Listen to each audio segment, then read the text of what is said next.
Hello friends, எல்லாரும் எப்படி இருக்கீங்க? இன்னைக்கு நம்ம வீடியோல Dhonnai Biryani எப்படி செய்யறதுன்னு பார்க்க போறோம். கர்நாடகால ரொம்பவே ஃபேமஸான ரெசிபி தான் இந்த Dhonnai Biryani. நம்மளுடைய சேனல்ல நிறைய பேர் Dhonnai Biryani எப்படி செய்யறதுன்னு கேட்டிருந்தாங்க. இன்னைக்கு நம்ம Dhonnai Biryani எப்படி செய்யறதுன்னு பார்க்க போறோம். சீரக சம்பா அரிசி 400 கிராம் எடுத்துர்க்கேன். இப்போ தண்ணி ஊத்தி அரை மணி நேரம் அரிசியை நல்லா ஊற வச்சுக்கணும். பிரியாணிக்கு சிக்கன் வந்து நான் வந்து 1/2 கிலோ எடுத்து வச்சிருக்கேன். நீங்கள் கடையில் வாங்கும் போதே பிரியாணிக்குன்னு சொல்லி கேட்டிங்கன்னா நல்லா இவ்வளோ பெருசாக பீஸ் கொடுப்பாங்க. பிரியாணிக்கு இந்த அளவுக்கு பெருசாக போட்டால் தான் நல்லாயிருக்கும். சிக்கனில் 1/4 ஸ்பூன் அளவுக்கு மஞ்சள் தூள் சேர்த்துக்கிறேன். 1/2 ஸ்பூன் வெறும் மிளகாய் தூள், உப்பு கொஞ்சமாக சேர்த்துக்கிறேன். இந்த ஸ்பூனில் தயிர் வந்து 3 ஸ்பூன் அளவுக்கு சேர்த்துக்க போகிறேன்.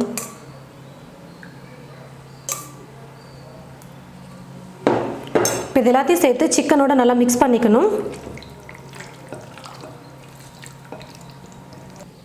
மசாலாவெல்லாம் சேர்த்து சிக்கனில் நல்லா மிக்ஸ் பண்ணி வச்சுட்டு அரை மணி நேரம் ஊற வச்சுக்கணும். அப்படியே பிரியாணிக்கு மசால் வந்து ரெடி பண்ணணும். ஒரு கைப்பிடி அளவுக்கு கொத்தமல்லி எடுத்திருக்கேன். ஒரு கைப்பிடி அளவுக்கு புதினா எடுத்திருக்கேன். 8 பச்சை மிளகாய் எடுத்து வச்சுருக்கேன். இஞ்சி 4 துண்டு, ஒரு 10 பல் பூண்டு எடுத்திருக்கேன். சின்ன வெங்காயமாக பார்த்து ஒரு வெங்காயம் எடுத்து கட் பண்ணி எடுத்திருக்கேன். ஸ்டவ்வை பற்ற வச்சுட்டு ஸ்டவ் மேலே ஒரு கடாய் வச்சுட்டு 1 ஸ்பூன் அளவுக்கு எண்ணெய் சேர்த்துருக்கேன்.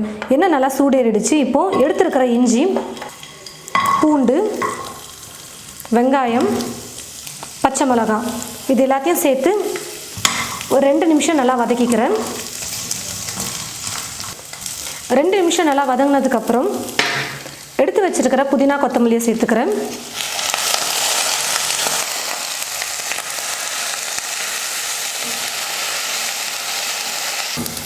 புதினா கொத்தமல்லியை சேர்த்து ஒரு 30 செகண்ட் வதக்கினாலே போதும். இப்போ நான் ஸ்டவ் ஆஃப் பண்ணிடுறேன். நல்லா சூடாகினதும் மிக்ஸி ஜாரில் போட்டு பேஸ்ட்டாக அரைச்சி எடுத்துக்கலாம். பிரியாணி மசாலா ரெடி பண்ணிக்கலாம். ஸ்டவ் மேலே ஒரு குட்டி பேன் வச்சுட்டு அதில் 1 ஸ்பூன் அளவுக்கு தனியா சேர்த்துக்கிறேன். 1 ஸ்பூன் மிளகு, 1 ஸ்பூன் சோம்பு, சீரகம் 1/2 ஸ்பூன் சேர்த்துக்கிறேன். ஒரு பிரியாணி இலை, ஒரு அன்னாச்சி பூ, ஒரு 7-8 கிராம்பு, ஒரு சின்ன துண்டு பட்டை, ஒரு ஏலக்காய், ஒரு காஷ்மீரி சில்லி எடுத்துக்கிறேன். நார்மல் மிளகாவாக இருந்தாலும் 1 சேர்த்துக்கோங்க. இது எல்லாத்தையும் நல்லா பொன்னிறமாக வர வரைக்கும் வறுத்து எடுத்துக்க போகிறேன். பாருங்கள் ஃப்ரெண்ட்ஸ், நல்லா பொன்னிறமாக வறுபட்டுடுச்சு. இப்போ இது ஒரு பிளேட்டில் மாற்றிக்கிறேன். சூடு ஆறுனதும் மிக்சியில் போட்டு நல்லா பவுடராக அரைச்சி எடுத்துக்கணும். ஸ்டவ்வை பற்ற வச்சுட்டு ஸ்டவ் மேலே ஒரு அகலமான பாத்திரம் எடுத்து வச்சுருக்கேன். அந்த பாத்திரத்தில் எண்ணெய் சேர்த்துக்கிறேன். பிரியாணிக்கு நெய்யும் சேர்க்கணும், அப்போ தான் டேஸ்ட்டாக இருக்கும். பிரியாணியோட மனம் பார்த்தீங்கன்னாலும் ரொம்பவே சூப்பராக இருக்கும்.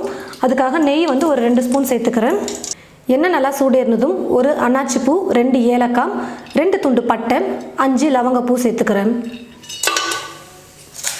2 பிரியாணி இலை, 2 பெரிய வெங்காயம் எடுத்து மெல்லிசாக நீளமாக கட் பண்ணி வச்சுருக்க அதை சேர்த்துடுறேன். பாருங்கள் ஃப்ரெண்ட்ஸ், பிரியாணிக்கு வந்து வெங்காயம் இந்த அளவுக்கு நல்லா ப்ரௌனாக வதங்கி வரணும். இப்போ நல்லா வதக்கிட்டேன். ஒரு பெரிய தக்காளி பழம் எடுத்து மிக்சியில் போட்டு நல்லா பேஸ்ட்டாக அரைச்சி எடுத்துருக்கேன், அதை சேர்த்துடுறேன்.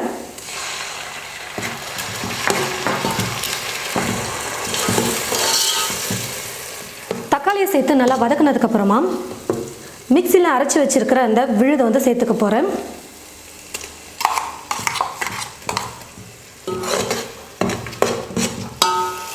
அரைச்சி வச்சுருக்கிற இந்த பச்சை மசாலா சேர்த்ததுக்கப்புறமா ஊற வச்சு எடுத்துருக்கிற சிக்கனை சேர்த்துக்க போகிறேன்.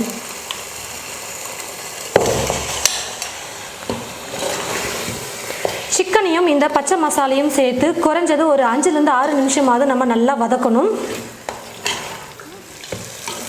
சிக்கனையும் மசாலையும் சேர்த்து 5 நிமிஷம் நல்லா வதக்கிட்டேன். பாருங்கள், அரைச்சி எடுத்து வச்சுருக்கிற பிரியாணி மசாலா சேர்த்துக்க போகிறேன். 2 ஸ்பூன் அளவுக்கு நான் சேர்த்துக்க போகிறேன்.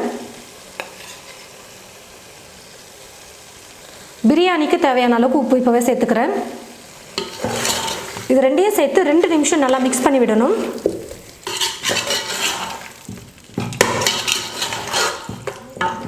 பாருங்கள் ஃப்ரெண்ட்ஸ், மசாலாலாம் சேர்த்து நல்லா மிக்ஸ் பண்ணிக்கிட்டேன். எண்ணெயெல்லாம் பாருங்கள் அப்படியே நல்லா சைடில் மிதந்து வர ஆரம்பிச்சிருச்சு.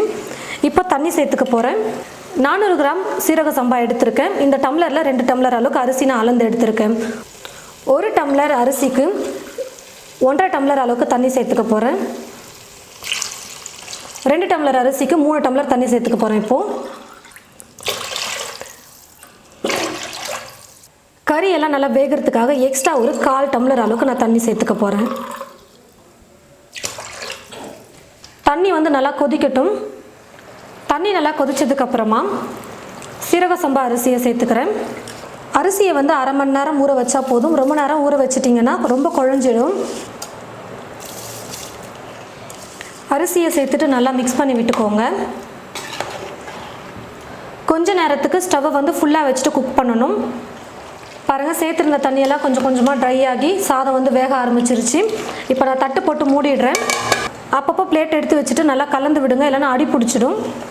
பாருங்கள், பிரியாணி வந்து ஒரு 3/4 வேக்காட்டு அளவுக்கு நல்லா வெந்து வந்துருச்சு. இப்போ நல்லா ஃபுல்லாக அப்படி கரண்டியால் ஸ்ப்ரெட் பண்ணி விட்டுட்டு நம்ம தம் போடணும். அந்த ஆவியிலேயே நல்லா வெந்து வர்றது தான் பிரியாணியே.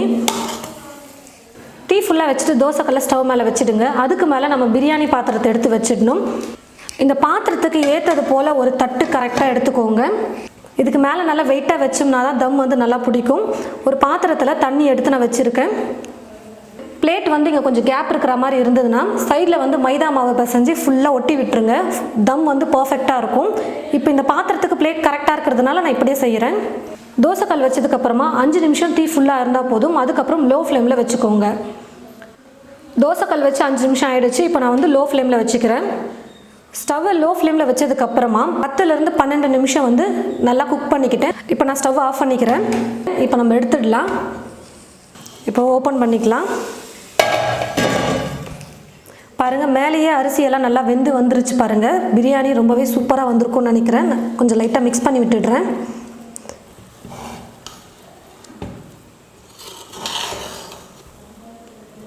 கொஞ்சம் கூட அடி பிடிக்கவே இல்லை. பாருங்கள், நான் கரண்டியை பாத்திரம் ஃபுல்லாக வச்சு நான் கிண்டி விட்டுட்ருக்கேன். ஆனால் கொஞ்சம் கூட அடி பிடிக்கவே இல்லை. நம்ம கீழே தோசைக்கல் வச்சதுனால தான் அடி பிடிக்காமல் வந்திருக்கு. சிக்கன் தொன்னே பிரியாணி ரெடி பண்ணிட்டோம். இப்போ பாருங்கள் ஃப்ரெண்ட்ஸ், கர்நாடகா ஸ்டைலில் நம்ம சிக்கன் தொன்னே பிரியாணி ரெடி பண்ணிட்டோம். இது போல் நீங்களும் உங்களுடைய வீட்டில் ட்ரை பண்ணி பாருங்கள். ட்ரை பண்ணி பார்த்துட்டு எப்படி இருக்குன்னு மறக்காமல் கமெண்ட் பாக்ஸில் வந்து கமெண்ட் பண்ணுங்கள். இந்த ரெசிபி உங்களுக்கு பிடிச்சிருந்தா மற்றவங்களுக்கும் ஷேர் பண்ணுங்கள். இது போல் நிறைய வீடியோஸ் பார்க்க இந்த சேனலை மறக்காமல் சப்ஸ்கிரைப் பண்ணி வச்சுக்கோங்க. கூடவே பக்கத்தில் இருக்கிற பெல் ஐக்கானையும் கிளிக் பண்ணிக்கோங்க. தேங்க்யூ.